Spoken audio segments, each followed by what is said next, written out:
So, thanks for having me, Mac Daddy. He fixed my knee, Mac Daddy.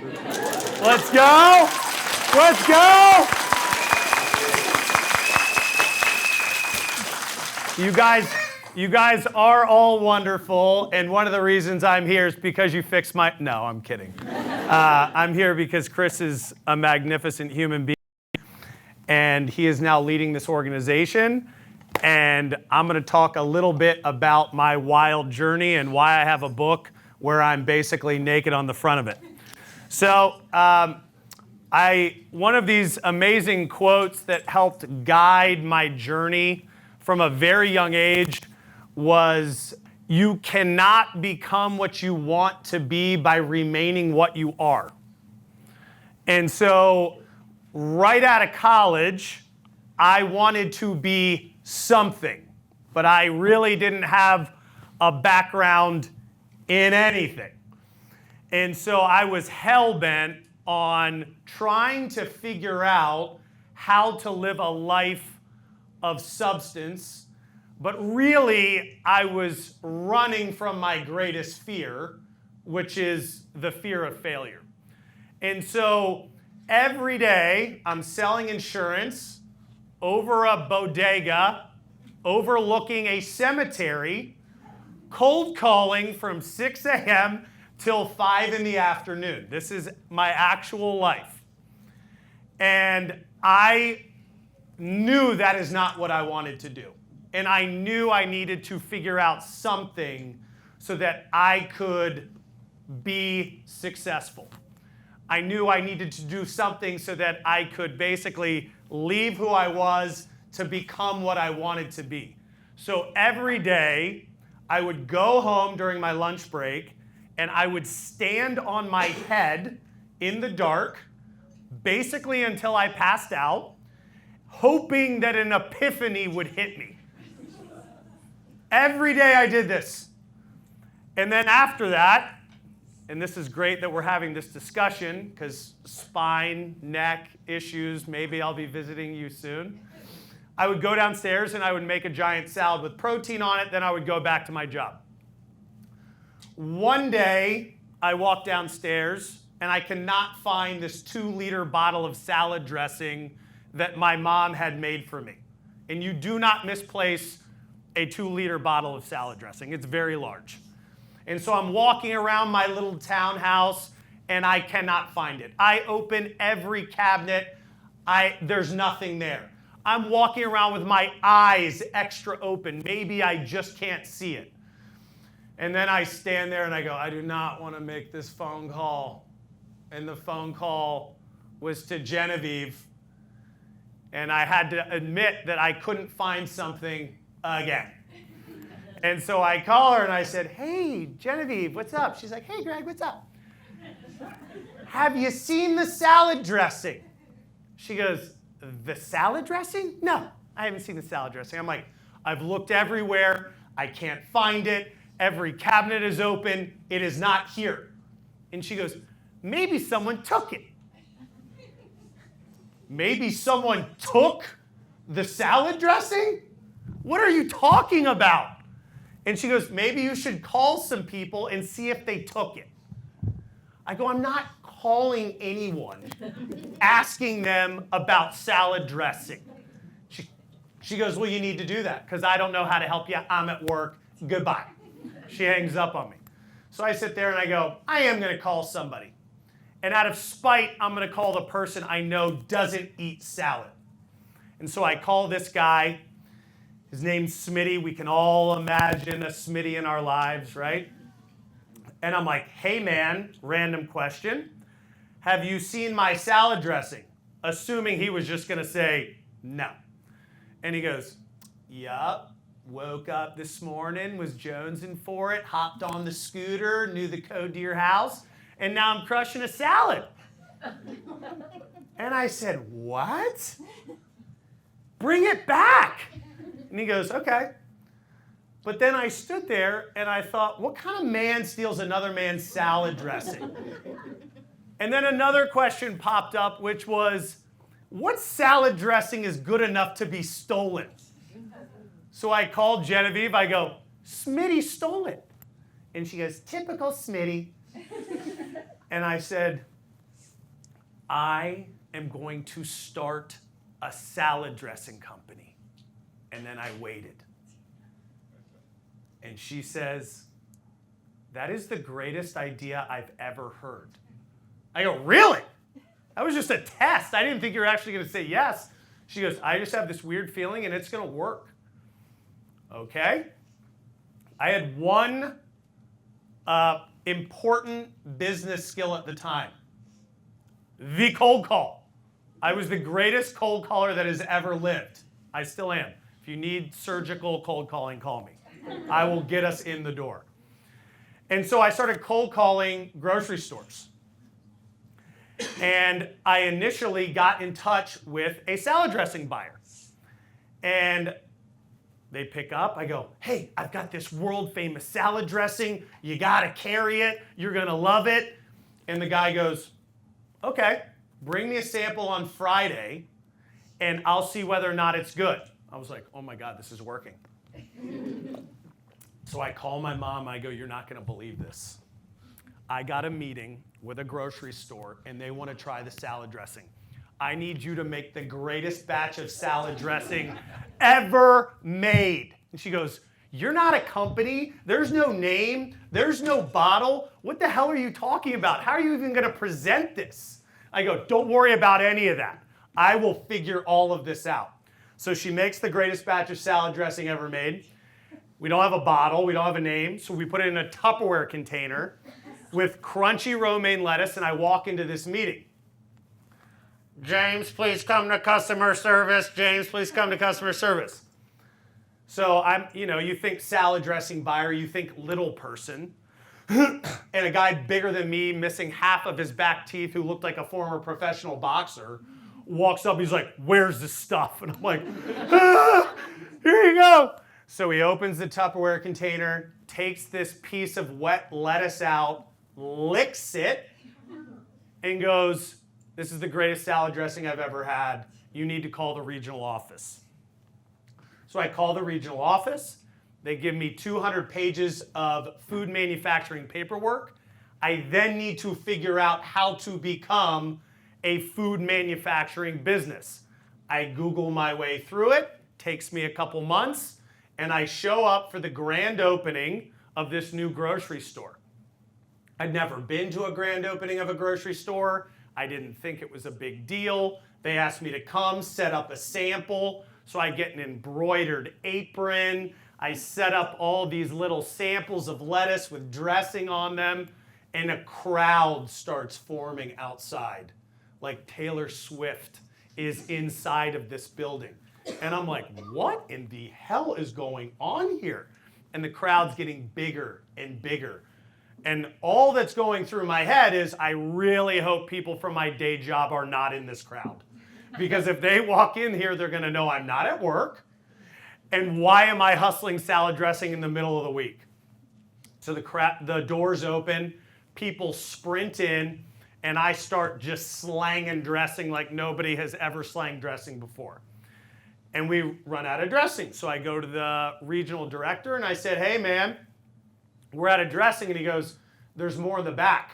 I said, no, I sold it all. He goes, you sold 4 cases of salad dressing in 30 minutes. I go, yeah. He goes, go get more. I said, I gotta go make more. You told me this was for the month. And so from that week, from that first day until that Sunday, we ended up setting a national sales record, and we sold 650 bottles of one flavor in one store. And so that was the beginning, or the sign that I was looking for to press forward and to move on with this journey no matter what was going to happen. It was this moment of you cannot become what you want to be by remaining what I was at the time. And so I was going on this salad dressing journey no matter what happened, no matter how hard it was, and I was going to take it as far as I could take it. And so we started demoing in grocery stores all over the country, And word got out that, this group of people was hustling salad dressing and it was delicious. And we got into more stores and we got national deals with retailers. And we built out our own manufacturing plants. And then we got nominated for Inc. magazine's 35 Under 35. And then we got nominated to be the Entrepreneurs of the Year for Inc. magazine. Now, I'm still demoing in every grocery store in the United States every weekend with a giant team of people. And so on this one day, voting is going to end for Entrepreneur of the Year. And everybody is pretty much neck and neck. The top 3 are pretty close. And it's us, some AI company, and a vegan mayo company. And if we win, great. If not, it doesn't even matter, right? Because it's like I'm hustling salad dressing. But as I'm walking into this giant demo, all of the numbers begin to change, and now we fall into second place by a massive magnitude. And it really didn't make a lot of sense to me. So I call my social media guy at the time. I go, hey, look into this. The vegans are loyal, but I don't know if there's enough vegans in the country for them to have the votes that they have right now. So I go about my business and I'm handing out lettuce and I'm doing my deal and my phone's ringing, but I'm running a business and we have manufacturing and we all know every single day we're putting out fires, we're solving problems. Every day is not a day of peace. It is a day of solving problems. So I don't look at my phone and I walk out into the parking lot and I check my phone and I have 68 voicemails and 118 text messages. I think someone's dead. So I call Genevieve. I'm like, hey, what's going on? What's wrong? She goes, you did it. You're the Entrepreneur of the Year. I go, what are you talking about? She goes, the vegan mayo company had paid an agency to illegally vote, and we are the Entrepreneurs of the Year. And I look around, and I'm covered in olive oil, and I'm holding a demo bag in a grocery store parking lot. And I go, this is Entrepreneur of the Year? This is what this feels like?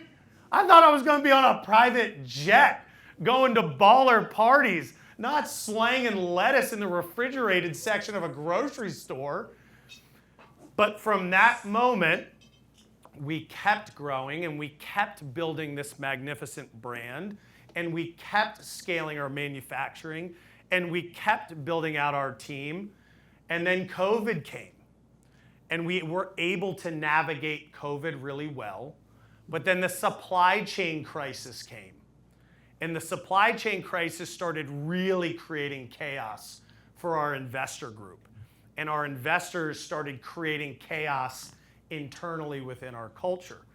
And so the only thing that people could come to an agreement on was sell it and get out. I didn't think it was a good time to sell, but they valued us at between $300 and $500 million. And so everybody was able to basically do their own math, calculate how much their stock was worth, and they said, let's do this. We're going to 10x our money. This is magnificent. But everybody was not in alignment. There was chaos. There was, the boiling point of water is 212. Everybody was sitting at 210.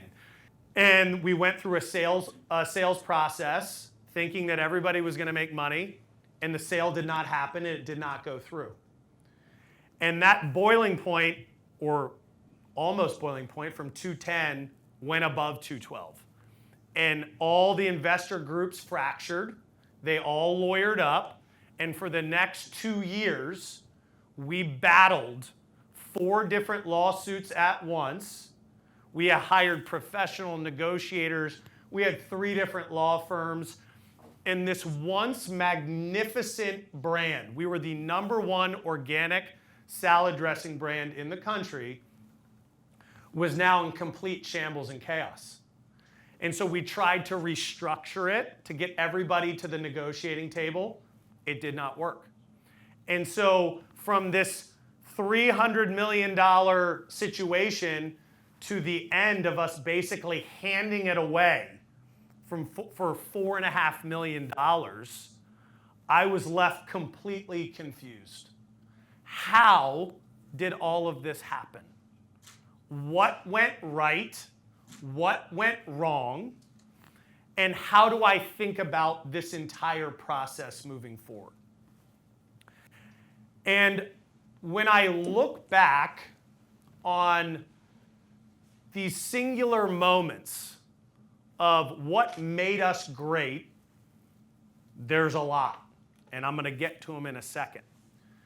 When I think about what went wrong and how everybody lost so much potential value and how we stopped this rocket ship from going straight up, it was because our culture was fractured. We were no longer a team, and everybody started focusing on me instead of we. When we were building it into something of substance, there was a mission, there were values, we lived by our core values, which I saw you all putting up. We would fire people if they violated the core values, and that's all we had to say. We would sit somebody down and go, we live by the core values, you are violating the core values, you no longer get to participate in this team. And when you think about these unbelievable organizations, and you think about these unbelievable teams, who is able to win? Who is able to actually succeed? And if you think about this team as a professional sports team, and I was lucky enough to play professional sports and college sports, you know the teams that are destined for greatness. Everybody's in lockstep. Everybody is selfless. Everybody is focused on a common goal. Everybody goes the extra mile. Everybody leads by example. Everybody does their job perfectly and doesn't complain. Nobody makes excuses. And you focus and you put in the hard work and you stay focused on the mission and the vision, and you are unwavering. When you have bad teams, there's a million examples in professional football every year, professional basketball, college sports of people that are supposed to be the best. They have the biggest contracts. They have the best receivers. They have the best running backs. And do they win? No. Look at the Dallas Cowboys. They're horrible. Woo. They should have an unbelievable team if you look at their salaries and their contracts and the players that they have. And guess what? They are losers. They are straight up losers. And the reason they're losers is because they are not selfless. Everybody is out for themselves. And when we brought in these investors later on, they came in different tranches and different groups. When they started attacking each other instead of focusing on the mission, that is when our culture began to fracture. You cannot do anything great with half a team. You can't do it. It takes every single person. And when you build something of substance and then you watch it fail, which I don't know if I recommend doing for all of you, I would say learn from my failures. You get to see in real time all of these old business maxims, if you will, of you're only as strong as your weakest link, and point the thumb before you point the finger, and you think it's all bullshit until you sit back and you go, those are timeless because they can be used forever. And I was able, in my reflections, to figure out what my purpose was, what I was good at, and were these lessons that I learned universal, and could they be applied to anything? And so as I'm figuring things out, businesses start kind of falling into my lap. And we have an opportunity. I say, okay, I'm going to look into this, and we'll see what happens. We apply some of the principles. They thrive. I'm like, all right, those principles work. We come into another business. We apply the same principles. They thrive. We fall into another business. Apply these principles. They thrive. And so when you look at your environment, your culture, your organization, you start thinking about what can you do right, what can you stop doing that's wrong, and what is really, really important so that everybody can stay focused on the mission. And when you start getting into leadership training and CEO development and executive development, you start looking into motivations. How do you motivate another person? What's an incentive structure? What's this? What's that? And I went on this crazy CEO retreat, 4 days, no cell phone. You basically walked around barefoot talking about how your belief system was structured and, you know, why do you cry at night? And one of the things, it was an exercise on motivations. And this guy gives us all these examples, and he goes, who's motivated out of these examples? Everybody had the same group, right? The guy that wakes up early and takes an ice bath and runs 10 miles and is super focused. And there was all these other examples of people that are sunbathing in the middle of the day and, you know, doing nothing. So everybody chooses group A. And the guy goes, no. They're both groups are motivated. They're just motivated for different things. And your job is to identify who is motivated for the things that you care about and what the mission of your organization is. And the other part to motivation is you can't motivate another person. It is impossible. All you can do is create an environment where someone can choose to succeed. And I know for a fact, knowing Chris, this is an environment where if people choose to succeed, they can. And so what everybody here needs to understand is what does it take to succeed for your respective job? And what are you doing to live into that promise for your team? I ask myself one question every single day for 15 years. And I wrote it on the top of my journal every single morning. And it is a yes or no question, and it will determine whether or not you are on track or you are not on track. And it is, are my habits today in alignment with my dreams and goals for tomorrow? And it's a very simple question. And if you are honest with yourself, and you go do the old mirror test, and you go look in there, and you look into the depths of your soul, are your habits today in alignment with your dreams and your goals for tomorrow? And if they're not, do not complain. And if they're not, or this isn't the right environment for you because your dreams and your goals are not there, go tell Chris. I'm sure he'll listen. I can't say he's going to be nurturing, but he'll definitely listen to you. And the only reason I'm here today is because every single day I ask myself that one question.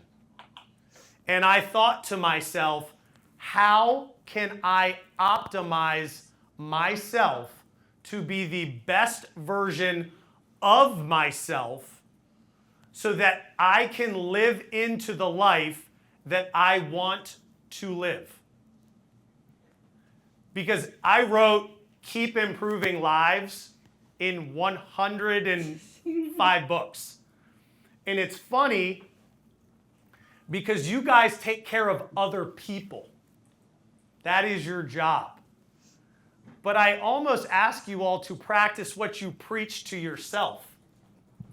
Are you doing what it takes every single day to improve your own life so that you can be the most optimal version of yourself, so that you can live into your promise to your teammates, so that your team and organization can be everything that it has set out to be? And the only reminder I have for you as you leave here or as I finish speaking is remember that question. Are my habits today in alignment with my dreams and goals for tomorrow? And if you do that, this team will come together. You will achieve things that you never thought possible. And with that success, that rising tide, it lifts all ships. That's what I got.